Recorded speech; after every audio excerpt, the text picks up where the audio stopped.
Let's be honest. If you have been the nice guy who has been friend zoned, ignored, or even overlooked by the woman you like, and if you found her going after someone who is not so good for her, the so called bad boy who is emotionally unavailable, and if you found yourself asking the question, why do women actually end up going after men who treat them badly? Even thinking, why do women actually go after someone who does not care for them and who does not treat them well?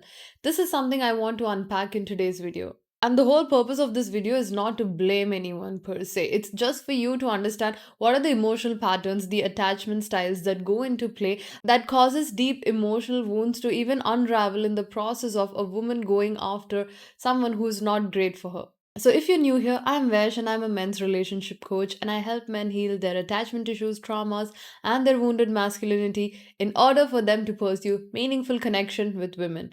Now, if you have found yourself to be having any kind of attachment issues, be it anxious or avoidant, or even if you have any childhood traumas that you want to work through, you can book a consultation with me. You can reach out to me through Instagram. Send me the keyword coach on my DM. The link to my Instagram is something that you'll find in the description box below. So, firstly, let's talk about the real reason why women get attracted to the bad boys. Now, this is a myth that I actually want to break. A bad boy is not someone who comes wearing a rebel red colored jacket having devil horns. Often, he's just someone who is emotionally unavailable, hot and cold, and someone she cannot predict how he would behave. And this is something that gives a woman enough to keep her emotionally hooked, but not the kind of safety that would actually allow her to fall in love with the man itself. So, why does this happen to some women? It has all to do with how she was brought up in her childhood.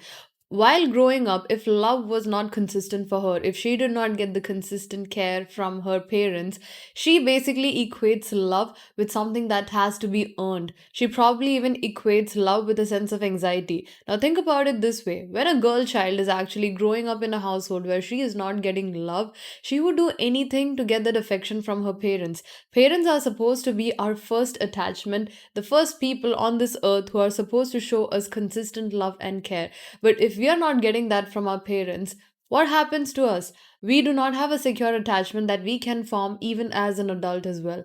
And on the flip side, let's say you come in being extremely nice, over giving, overextending for her, she is not going to be able to take that in because unconsciously she equates love with anxiety. She equates love with inconsistency because that's how she's been grown up. And when she meets a guy who plays hot and cold with her, her nervous system, her unconscious brain actually detects something that is familiar. It's a familiar pattern from a childhood. Familiarity doesn't mean that it's good for her, but she does not know that herself. In a way, her nervous system is getting fired up and she is equating the red flag, the instability, the inconsistency with butterflies in the connection. This is why a lot of women actually get attracted to the so called emotionally unavailable bad boys. The second reason why this happens is emotional availability actually becomes a puzzle that she wants to solve.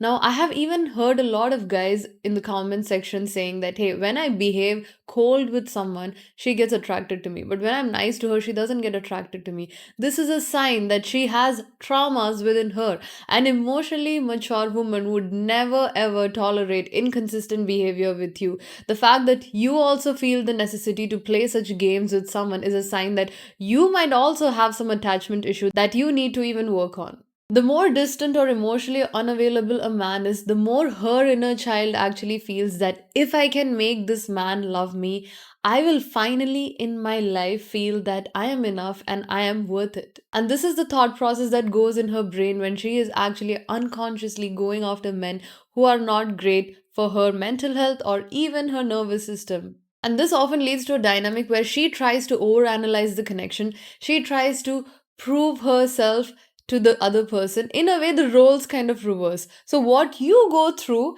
as a nice guy is what she ends up going through with the toxic man in the very first place. And this is a very painful situation to even be in. And it's not that she loves being mistreated. She is emotionally addicted to the highs and lows of the relationship, just as you, as a nice guy, could actually also be addicted to the emotional highs and lows when a woman is not fully showing up for you. So, this is not just a mere gender based thing, it's about the psychological wounds and the attachment style that you have developed as a child. Now, the third thing I want to speak about is what happens when a traumatized woman is actually chased by a man who is nice for her. The moment she actually meets a guy who is emotionally available, nice, and consistent with her, because she has unresolved wounds inside her, she does not know what to do with this kind of safety because this is not a script that she is familiar with. She might say things like, he's too nice, he is kind of boring, I don't feel that kind of excitement, because unconsciously she relates that excitement, that highs and lows, with emotional inconsistency. But she herself doesn't know that she has this wounding inside her because of which she keeps repeating it over and over again. It's not a logical explanation, but this is just conditioning. And she also has to hit her breaking point at a stage when she realizes, okay, I cannot keep giving myself to emotionally unavailable men. And it's when she hits that breaking stage, she will actually finally learn to work on herself and resolve her traumas and her psychological wounds too. Now, the fourth thing I want to talk about is how the bad boy gets chased even without trying. So the reason why bad boys gets chased is because the emotional unpredictability they bring into the connection activates her anxious attachment. In a way, he kind of withholds attachment, withholds affection from her depending on how she is behaving. And this causes her to actually try too hard to win him over because, in a way, she is reminded of her connection that she had with her parents, where she had to perform as a child to win their approval. When he doesn't prioritize her, she kind of ends up thinking that she has to work hard for his love. And when he actually keeps her in a state of confusion, she basically goes and loops and spirals and triggers her nervous system again and again until she reaches her breaking point. And these are things which is so detrimental for a woman's health. When a woman is stuck in a toxic relationship, when a woman is actually going through a relationship or connection with someone who is not good for her, it starts affecting her physical health in so many ways. It starts affecting her hormones. She gets hormonal imbalances. She starts losing her hair. It starts affecting her gut health. It starts affecting her skin. The detriment a traumatized woman actually goes through until she realizes what she's doing to herself is, to be honest, a very sad thing.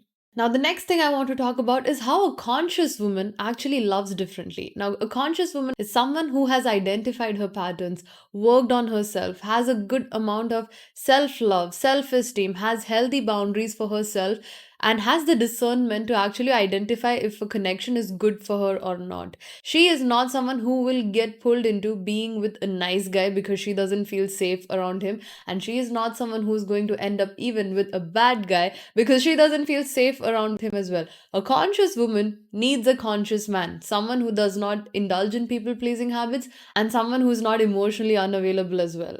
And because she's done the inner work, she knows to identify these patterns within other men. And the percentage of conscious women probably existing in this world is very, very low. But one thing I have noticed is when you work on yourself as a man and you heal your inner traumas, you will naturally also be very selective and you would not get attracted to the wrong kind of women. This is the same process that happens even at her end as well. So it's usually you attract someone into your life based on the same level of emotional or psychological woundings that you both are carrying within yourself. She is not someone who falls for emotional confusion, and she has very strong boundaries and she knows how to walk away in her power and gracefully. Here are some ways a conscious woman actually shows up. She feels safe in her body. She is whole within herself and she's completely okay, even if she has someone with her or even if she doesn't have someone. In a way, her worth is not dependent on any man actually providing her any kind of safety. She is emotionally available, but only for someone who meets her with respect and someone who does not perform to earn her love. She is someone who values clear communication over games. She is not someone who's going to keep you guessing, but she is going to communicate her needs, her boundaries clearly to you. She does not chase men who pull away. Instead, she steps back gracefully because she knows she deserves better than that. And she has also learned her lesson the hard way that love is not something that you need to earn, and love is not something that brings emotional suffering. In short, she does not confuse any survival patterns for chemistry. So, if you come across a woman who has all these qualities, that's a very clear indication that you should take care of her and you should keep her in your life. Now, what this means for you as a man. Now, if you're constantly being overlooked by a woman, this is not a sign that you are doing anything wrong. You cannot overstep your boundaries and you cannot make someone fall in love with you if they do not understand your own value. At the same time, you also need to stop indulging in any people pleasing habits, because you also need to recognize that your worth is not up for sale. And the biggest thing most of you guys need to learn is actually to fall in love with someone who shows the same kind of love for you, and not to chase after someone who is not available to you. The moment you start implementing this in your life, this is where you will start bringing in peace into your romantic relationships. Now, the seventh thing I actually want to talk about is how can you identify a woman who has traumas versus a woman who is conscious and who has done the inner work. So, the few signs that she actually has traumas that she needs to work on is she pulls away when the relationship or the connection starts getting stronger. She is someone who brings in more chaos into your life and not calm. She is someone who cannot actually navigate a conflict properly. And she often needs you to prove your worth to her. She kind of makes you work for her in a way, and you kind of associate love with something that needs to be earned. So you even end up putting in that work. She is someone who basically sees consistency as something that is boring, and she often chases the highs and disappears when there is lows. Now, some sign of a conscious woman is she does not chase emotional highs and lows. She knows how to communicate clearly what she needs, where she stands in the relationship. She is able to receive whatever you want to give her, even your love, without any kind of fear or suspicion. She has clear boundaries, and she even respects your boundaries as a man as well. So, the more healed you are as a man, it's natural for you to actually attract a woman into your life who is healed as well. Now, if you want to work with me in order to heal your traumas and attachment issues, you can reach out to me through my Instagram. You can find the link in the description box below. So, to wrap this up, I want to say that women who chase the bad boys are not shallow or they are not manipulative.